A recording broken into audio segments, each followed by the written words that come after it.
happily looking for a soulmate but feels like they ended up with a degree in psychology and specializing in narcissistic personality disorder. It's almost laughable if it weren't so painful. You went into the relationship with an open heart, ready to love, to build, to grow with someone who thought was genuine. You believed in connection and partnership and soul-deep love. But what you got instead was a masterclass in manipulation, gaslighting, and emotional warfare. You thought you were learning about love, but instead you were studying patterns of control, silent treatments, blame shifting, projection, and all the tactics a narcissist uses to maintain power. You became an expert at reading moods, predicting reactions, and walking on eggshells, decoding lies. You learned the language of emotional abuse without ever signing up for the course. First you thought it was love, the intensity, the charm, the passion. But soon you started realizing it wasn't love, it was performance.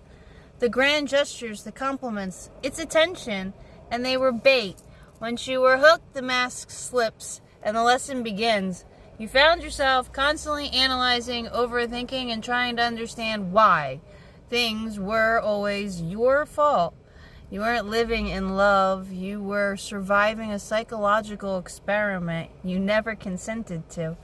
You learned about narcissistic rage, about gaslighting, so subtle it made you question your own memory.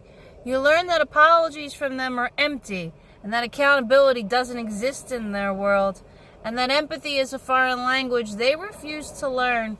You became fluent at defending yourself against emotional manipulation, a skill no one should ever need in a loving relationship.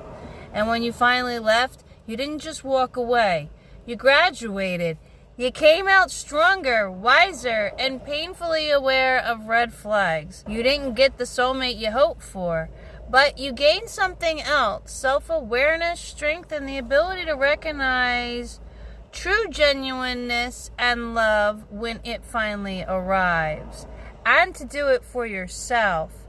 Because now you know love isn't supposed to feel like a test.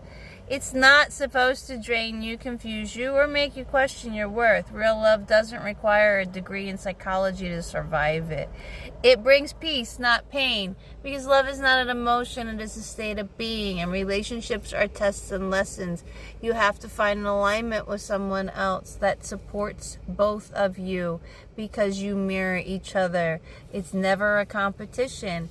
It is a wholeness.